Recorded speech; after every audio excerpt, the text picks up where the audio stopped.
When talking about industries that put Chicago on the map, people bring up United Airlines, Walgreens, and Wrigley Chewing Gum.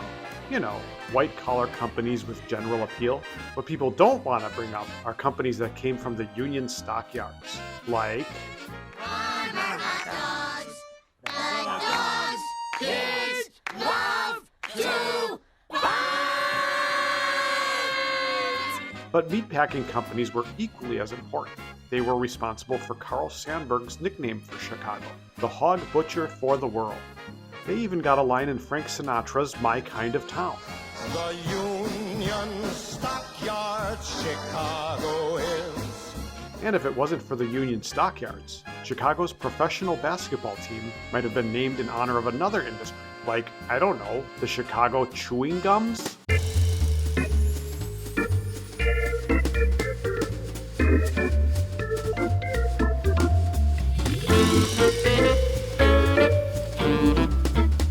The Chicago Bulls were established in 1966, becoming the NBA's 11th team. But they weren't Chicago's first NBA team. The first were the Chicago Stags from 1946 to 1950, and the Chicago Packers in 1961, who changed their name to the Chicago Zephyrs for some reason.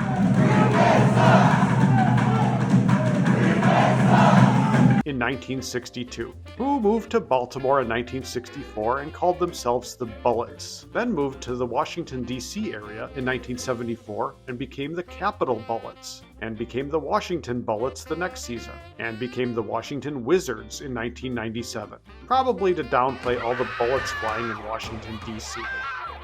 The name Bulls was picked by owner Richard Klein, who, by the way, played college basketball for Northwestern University, and professional basketball for the Chicago American Gears, a Chicago National Basketball League team, not association, that played from 1944 to 1947. Klein picked the name Bulls to represent Chicago's meatpacking tradition in the Union Stockyards, which closed down permanently 5 years later in 1971. The Bulls weren't that great at first, but what expansion team is?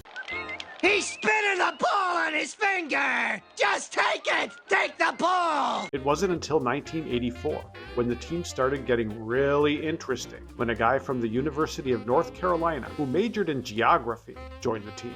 That guy's name, of course, is Michael Jordan. The University of North Carolina brags, by the way, that on average, geography graduates from their school make way more money than any other college in the world. Under Jordan and head coach Phil Jackson, the Bulls became one of the most successful teams in NBA history. In 1991, the Bulls won their first NBA championship, defeating the Los Angeles Lakers. The team also won the championships in 1992 and 1993, completing a three-peat, a term coined and trademarked by Lakers coach Pat Riley.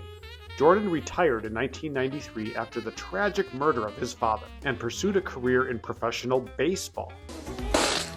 In 1995, Jordan returned to the NBA, and the Bulls began their second dominant stretch, winning the championship again in 1996, 1997, and 1998, completing their second three-peat. Jordan retired for real, ending a modest career of being the greatest basketball player of all time. The Bulls have been playing in the United Center on the West Side since 1994. Why is it called the United Center?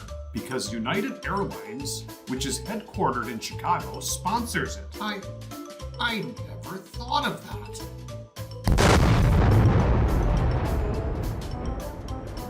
The United Center's atrium has a prominent statue of Michael Jordan. The Bulls haven't won a championship since Jordan's retirement, and haven't been very impressive in recent history. Yet Chicago still loves them, and their games are super fun. The Union Stockyards might be long gone, but the strength, power, and ferocity associated with Bulls lives on. Well, most of the time.